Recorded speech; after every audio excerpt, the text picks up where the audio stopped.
My name is Margaret. Thank you for granting me this interview. Mhm. Hi viewers, this is for the Insight by Anita. With me here I have Johan. I have Yumei. Oh, nice. Johan Yumei. They're going to talk about themselves and their journey here in Sweden. They're both engineers, so I think we're going to learn a whole lot from them. So, hi.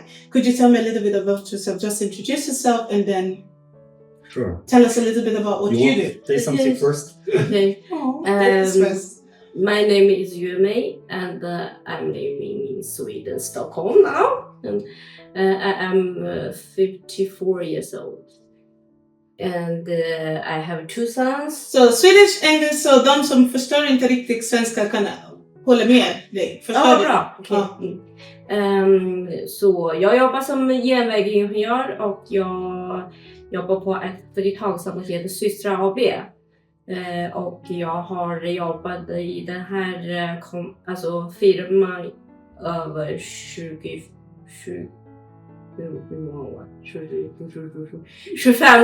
Det är lång tid. Ja. Wow. Så ja, it's me. Så varsågod. Det är bra. Okej, kan du berätta lite om dig själv?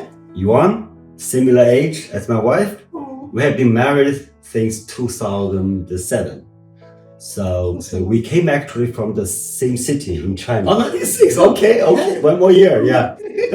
Yeah, we're both from the same city, little city in China, in northwest. Okay. I came to Sweden when I was 19. Wow. And because family reason, and then since then I started journey as a student. Okay. Graduated from the KTH. Okay. And I actually started job direct from the school. So Okay. since then, in the telecommunication, field, yes. Okay. Mm. So, as a young person who came from China, then you came here and I would say you started over. Du började om. Du började från början, eller hur? Men du hade sagt att du gick till skolan sen du började jobba. How did it feel? Did you feel like an outsider, or did you feel comfortable, or was the society welcoming? How did you feel? Yeah, actually, as a teenager, or I was a teenager, I was 19. Everything changed. Okay. So I remember when I came to Sweden. I'm from a very big city. It's about, I think we have like 4 or 5 million people in that city. And moved to a little town in North Sweden. It's about 4,000 people. Oh. So you can think about the contrast. Yes. Yeah. And I feel like where it is, it's not where it's middle in the desert, not middle in nowhere. That's kind of like it's different, much differences. And of course, you have everything like start from beginning. You don't have friends. The Swedish language. Did you have friends? No, absolutely. I have my family. Yes, I have I have a little brother, but I didn't have any friends that time because it's a little town. My father, because of job reason, he located in that little town. So for me, it's every day I went to the like every immigrant knows SFE. Oh, nice. So SFE, another city in the neighbor city. Every day I travel between, but. Tog du bussen eller körde du? School bus. School bus. We had a school bus in that little society. Okay. How did you choose this career path? Because you said you're an engineer and you were also an engineer. Was it something, did you choose to become an engineer by yourself, or was it something that was... It's traditionally, we know our parents, because both our parents are academic or Okay. her parents also are engineers. My parents are engineers. That's why we follow the steps. Yeah, that's a typical, traditionally. Okay. But be honest, now in the generations like everybody had a dream. Become somebody else. I won't be the journalist myself. Oh, this is good. But you have to think about that the life is tough because sometimes you cannot choose something you're dreaming for. Yes. But we are dreaming now, so yeah. So I totally understand that. I grew up wanting to become a lawyer. Yeah. I started telling my parents right from when I was 8, maybe 10, that I wanted to become a lawyer, but life took me somewhere else. A lot of things happen. Exactly, and I've learned along the way, so I understand totally what you mean. Yeah. Okay, so you just said one would say your motivation was because your both parents were engineers, so you saw the life they lived and you were influenced or encouraged. Yeah, influenced, and we know that if you want to put you in a new society, like all of us, no matter Chinese or Nigeria, whatever, you want to be somebody. Then you have to work hard for that, no matter. You cannot, my dears, you cannot choose a job as maybe that one work for me. Then you will lost all your dreams. You have to have a target and work hard for that. That's what we did. That's very wise. I get that. Okay, so could you please tell us some of the weaknesses you encountered? Like, what are some of, like you said, you came here, you were 19, you started over. Did she come with you, your wife? Or not same time? Okay. Så han är här alltså, med sina familjen när han var 19. Sen så när han började på skolan. Han så flög till Kina på besöket. Sen så där vi bestämde att vi ska gifta oss. Så efter det då flyttade jag till Sverige för äktenskapsskol. Ja, han följde med sin familj till Sverige och sen så när han började alltså studera på KTH han var ju på besök en sommar i Kina. Sen så vi möts precis. Sen så vi bestämde oss att vi ska gifta oss. Hur lång tid tar ni för det? Var det 4 år. Okay. 4 years between. Okay. Yeah. 96, right? Yeah. Och was it love at first sight? Var det kär när du... Nej, alltså vi var ju ungdomskompisar. Okay. Vi kände varandra väldigt länge. Okej, så det var inte helt nytt person? Nej. Då, och sen så, för han sa att det är han som har sagt det. Alltså hans föräldrar och mina föräldrar, de jobbar på samma ställe. Så egentligen, alltså vi kände varandra lite och mamma kände varandra. Och sen så när jag kom till Sverige för äktenskapsskol, alltså där, då så jag tog alltså högskoleexamen i Kina. Så jag läste industrireglering i Kina. Och sen så det är som alla kom från ut från Sverige och så kom till det här landet för första gången. Det är språket och kultur och klimat och allt, även mat, alltså allt är ju skillnad, precis. Så man får lära sig småningom. Men för alltså hur jag kom in i det här jobbet, jag kan inte säga det, alltså det är så mycket, vad ska man säga, jag ska säga Coincidence, yeah. It's some coincidence. It's like I'm at så jag tog det här intervju och den som intervjuade mig, han är lite sån där, han är fascinerad på kinesisk kultur. Precis. Och sen så det hade hänt en liten sak också när han skulle intervjua mig. Men han var ju inte där när jag dit. Alltså, så jag bara lämnade en liten lapp. Jag skrev, jag var ju här, men du var inte här. Men om du fortfarande är intresserad av att intervjua mig, du får ringa det här numret. Okay. Så jag la den i deras brevlådan, sen gick jag hem. Så jag precis kommit hem, då ringde telefonen, han sa om jag kan göra det igen. Så jag tror det är någonting som, jag bara gissade, de testade mig. Hur ska jag agera i olika Precis. Sen så jag sa, alltså han är ju intresserad på kinesisk kultur och that's why jag fick Jag har en fråga. Så som jag förstår, du var 19 när du kom, sen efter en stund du gick tillbaka och du till Kina menar jag och träffade din fru. Nej, inte träffas, ni kände varandra redan. You knew each other, so you went and then you married her and then came. How did you stay positive?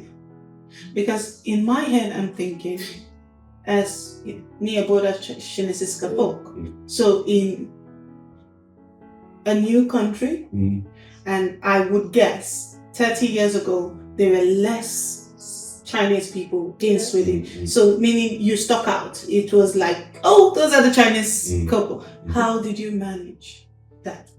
Well, I get it. Sometimes, definitely. Sometimes, definitely. Just want to get rid of everything and just back home. Yes, of course. Yeah, of course. You were a little bit homesick, but you stayed true. Yeah, I mean, I try to explore something else. There's a lot of things you can do. Men det här är ju alltså lite, alltså, det är skillnad med de som bara kom ensam. För han är ju med sitt familj. You had a support system. Support the family. So it made it easier. Yeah. Much easier, I have to say. Yeah, much easier. Okay. Okay. How long have you been an engineer? 92. Well, 95. How many years now? 26 years. 26 years, yes. Okay. How long have you been an engineer? Oh, long. 30. You're longer than I. I started this job in 1999. That's a long time. Yeah. 25 years. And you worked in China a few years, right? 1 year. Oh. Yeah. You graduated in 1994. 95. 95, yeah. Okay, so in your years throughout, is there any point at which you could record and say, okay, at this point maybe I failed a little bit in my job or in my career, I felt like, okay, I couldn't do it anymore, and how did you handle that? That's a good thing. Yeah, that actually I did. Okay. It was in 2007 I quit job, yeah. So what I did is I joined the company. From the foreign perspective, I've been worked very hard to be the senior, but sometimes you still think there's something unfair happened in the jobs because you think about your race or your language and everything else. And that time what I did is basically not because of the ethical question, just because I think I could be treated better. They could give me a kind of a title or something else, which I didn't get. That's I was like 30 years old, something like that. So, I mean, I don't like this job. I quit. So I did do that.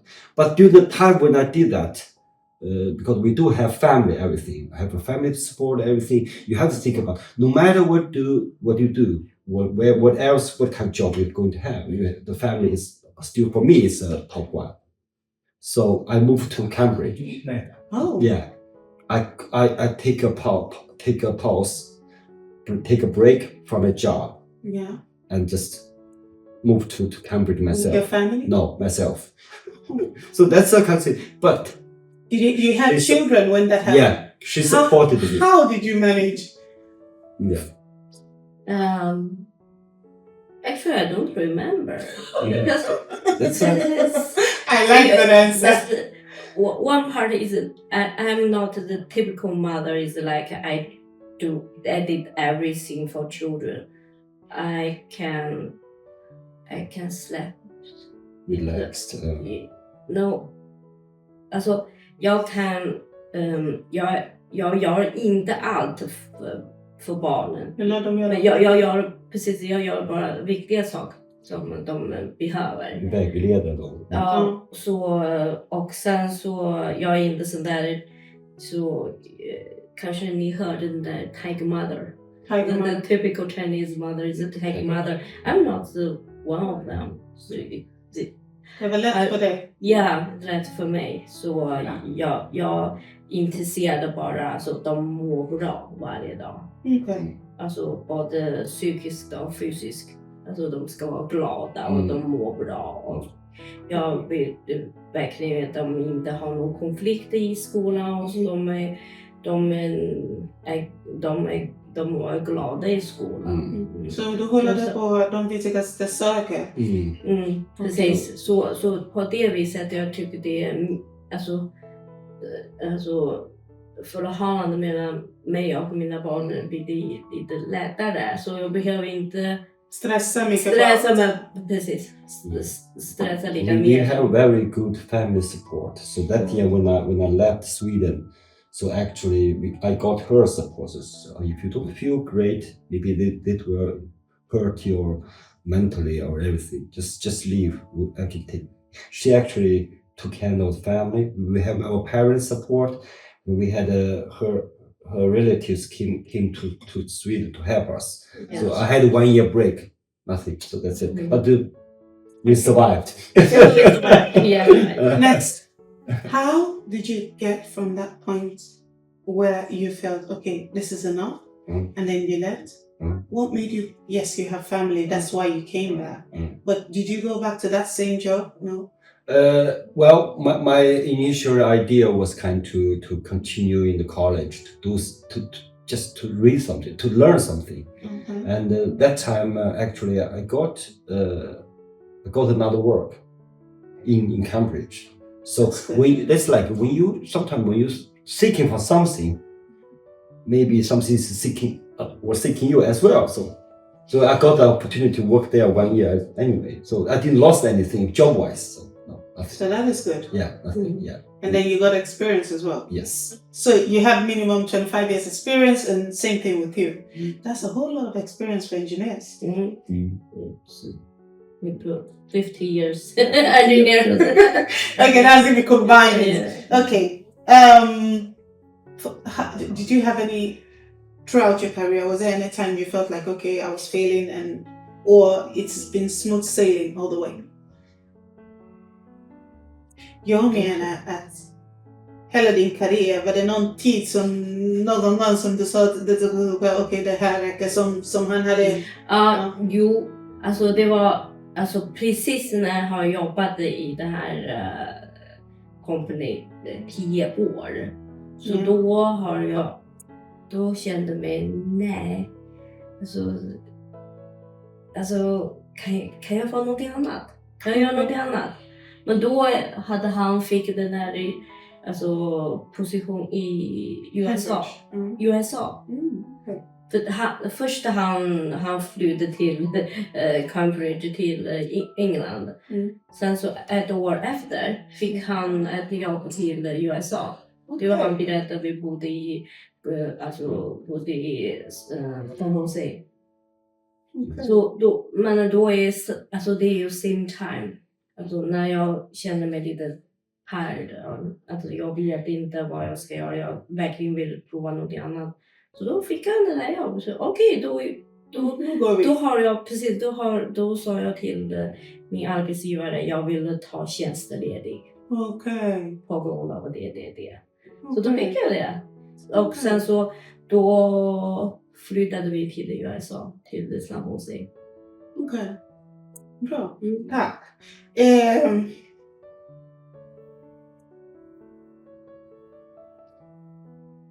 You in both your lives as engineers and as parents, do you feel fulfilled? Är du glad att jag har gjort någonting med mitt liv och det här är bra? Ja, absolut. Annars jag tror inte vi skulle kunna jobba hittills. Alltså, ja, nej men verkligen, alltså på jobbet när du har fått en komplimang, det behövs bra jobbat. Eller du gör någonting som du alltså successivt levererade någonting till kund. Och sen så du löste problem åt dem. Så det där tycker jag att Kommer du rekommendera det här jobb som du gör just nu, ingenjör? Vad du jobbar med? Järnväg. Are you going to recommend it for people who are interested in working as engineers as well? Alltså, vad ska man säga? Alltså om jag inte hade den där journey i USA, då skulle jag rekommendera det här. Men jag tror jag hittade en helt annan karriär. Det är mycket, mycket bättre än det här. Okej. Jag har en fråga för dig, för du hade sagt att du kom hit och du gick i skolan här. Liksom. Om till exempel någon är intresserad av att gå in på vad du gör, kan du bara ge kort hur man kan gå in? Till exempel någon som kommer från Kina som är helt ny här i Sverige, som kände ingenting. Vad vill du säga? Hur går man in då? Ja. Det första är ju att när man satte målet som ingenjör. Vi satte målet som ingenjör. Då vet att den som vägen dit är väldigt långt och tufft. Hur långt? För mig, jag studerade 3 år i Kina och 5 år i Sverige. Det är 8 år. Hur tufft? Ja. Appa på det. Nej, det är inte så. För det första, du måste ha ett intresse inom teknik. Det är det första, oavsett. Ja. Det andra är ju att du måste veta den där vägen dit, speciellt med studierna. Men ibland, när jag studerar, ibland vill jag bara ge upp. Att det var för mycket. Speciellt för utlänningar, då är ju språket det är så. Det är svårt, språk svårt. Men det är en respektfullt jobb. Ja. Alla vet bli ingenjör. Den här prestige. Ja, prestigegrejen. Så på så sätt ibland man måste övertyga sig själv. Ja, även det är tufft. Måste göra. Men ska inte använda så att man tror att det ska vara ingenjör. Få bättre lön. Det är inte den som är grejen. Nej. Det finns massa andra jobb, andra yrken för mycket bättre. Men själv ingenjör är väldigt speciellt. Det är genom alla som vill bli läkare. Du måste älska den här grejen. Det är så. Jättebra svar. Ja. Så man behöver ha intresse, som han sa, man behöver ha intresse innan man går in i den. Och man kan söka hus. Ja, man kan söka till exempel som nulandade utlänning, eller som jag säger, nulandade invandrare. Det finns olika program. För som är yngre, alltså man går på gymnasiet, för en speciell kurser för det. För oss som kom hit ungefär som vuxen, då måste man gå på SFI, den här vägen för att komplettera skolpoäng, antagningspoäng. För att gå in i universitetsnivå. Ja, men det gäller ju alla som vill komma in i samhället. Jag vet inte bara för nytt för tiden hur många år måste plugga på kompis komma in på. Det beror på vad du studerar. Så till exempel, jag vet att för engelska, för att när jag kommer man gå i engelska 1-2 beroende på your proficiency in English. They grade you, they look at how good you are and they place you in a nivå man kan gå upp därifrån. So it depends on how good you are. That depends on how long you're going to stay. How lucrative is the job? For me, it's really creative because I love my job. I'm good at that. So I'm confident on that. Do you love your job? Yeah. Jag ska du inte göra. I don't think I'm quick on my job. My job is like follow the rules because vi har jättemycket förskrift måste börja upp. Eller hur? Han vet. Så ibland kan man bli rädd. Nej, precis. Signal har gul, röd, grön. Du kan inte hitta på annan färg, tyvärr. Det är massor, den där förskrift och de där, vad ska jag säga, mycket dokument du måste följa efter. Du kan inte hitta, även till exempel komponenten, det är ju, det måste vara godkänd av Trafikverket, de kan vi använda och sen så allt som är i reglerat verket, vi kan inte hitta på något. Okay. Det jag känner mig, vi är inte så kreativa. Okay, are there opportunities for people who are immigrants to get job easily within that field? There's no shortcut. No shortcut. You do the same thing whatever which country you are in. Doesn't matter. Doesn't matter. You are a foreigner. Where you from? But doesn't matter. There's no shortcut. Okay, you treat yourself as a student. Nothing serious.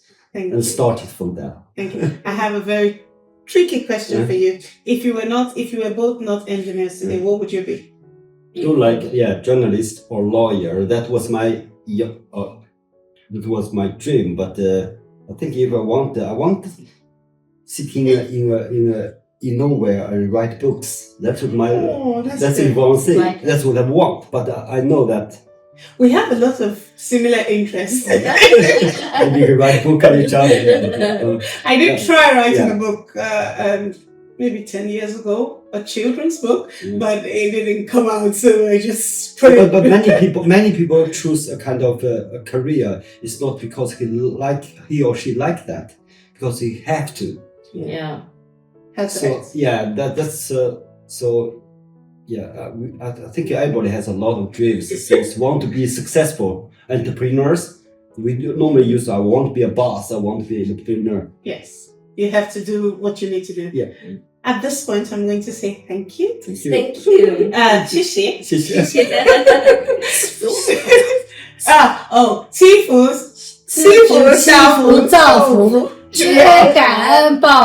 I forgot it. Thank you so much. I really appreciate your time.